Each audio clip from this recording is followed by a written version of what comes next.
हाँ जी साहब, ये समस्त अजमेर का सब व्यापारिक संघ के आकर के यहाँ भगवान गणेश जी महाराज को प्रार्थना करी। पहलगांव में जो दुखद घटना हुआ उसके लिए सब में क्रोध था और सब चिंतित थे कि हमारे लिए क्या भगवान गणेश जी महाराज को सर्वप्रथम मनाते हैं। तो भगवान ये लालवाणी जी, सुरेश जी, बंसल साहब सब जने आए, भगवान के नारियल बड़ा किया, इन्होंने पूजा करी।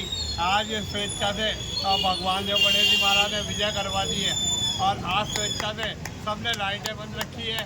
हमने भी भगवान गणेश जी एक दीपक ही रखा था और सबने स्वेच्छा से पूरे बाजार में लाइटें बंद रखी, पूरे अजमेर शहर में बंद रखी है। इसके लिए आप सभी का धन्यवाद।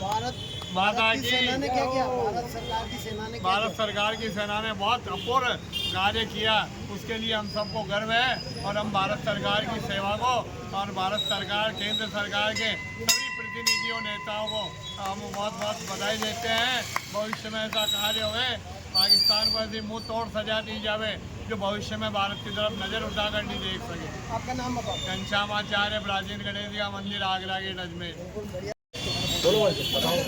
किसी भी देश का जो होता है नागरिक, वह देश के प्रति सर्वोपरि देश को मानते हुए कार्य करना चाहिए और करता है। भारत में तो ऐसी जो है परंपरा है कि हमारे देश के नागरिक हिंदू, मुस्लिम, सिख, ईसाई, भारतीय, बौद्ध, जैन मिलकर के आज़ादी की लड़ाई भी हम लोगों ने लड़ी थी और उस समय कोई जाति भेद और लिंग नहीं था। सर्वप्रथम हमारा एक ही टारगेट था कि अंग्रेज़ों को भारत से भगाना है, देश को आज़ाद दिलाना है। आज़ादी मिली और वो हमारी विजय हुई। वर्तमान में जो है कुछ लोग देश के अलग अलग विश्व के कोने कोने में आतंकवाद फैलाने का कार्य करते हैं, परंतु उनका जो है कोई मजहब नहीं होता है, उनकी कोई जो है ये देश वगैरह नहीं होता है। कुछ लोग जो धर्म से या राह से भटक जाते हैं, उनका ये उद्देश्य होता है।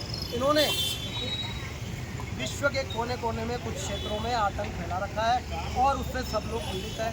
इस को लेकर के भारत सरकार आतंकवाद के विरोध में निरंतर कार्यरत है और विश्व में इसकी तारीफ होती है। विश्व स्तर पर जो अनेक देश हैं, सब भारत की आतंकवाद के विरोध कार्रवाई का समर्थन करते हैं, सहयोग करते हैं। आज भी जो है 22 अप्रैल को अजमेर जो भारत में पहलगाम में निर्दोष लोगों की हत्या की गई थी, उसका बदला लेने के लिए भारत सरकार ने आतंकवादियों के ठिकानों को, जहाँ जहाँ आतंकवाद के ठिकाने थे, उनको नेस्तनाबूद कर दिया। भारतीय सेना पर हमें गर्व है।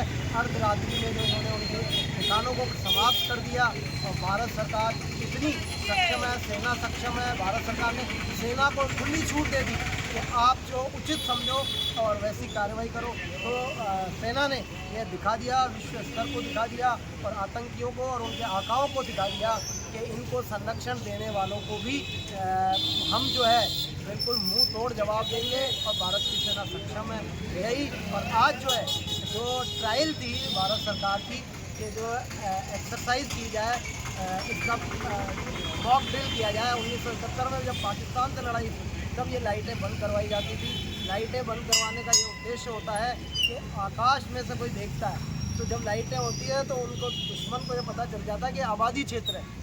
जब लाइटें नहीं होती, अंधेरा होता है तो दुश्मन ये समझता है कि यहाँ आबादी क्षेत्र नहीं है, जंगल है, इसीलिए वो यहाँ पर आक्रमण नहीं कर सकता।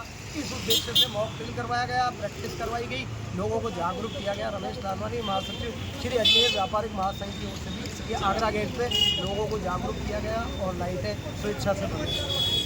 एक ब्लैक आउट के चक्कर में हमने दुकानों की रोड लाइटें सारी बंद है। हमारे सामने आसपास के सारे दुकानदार लाइटें बंद करके खड़े हैं। गाड़ी घोड़े सब हमारी दुकान के सामने खड़ी है, लाइटें बंद करके खड़े। लोग बाग सारे सहयोग कर रहे हैं, हम गवर्नमेंट का, प्रशासन का, सबका साथ में हम। और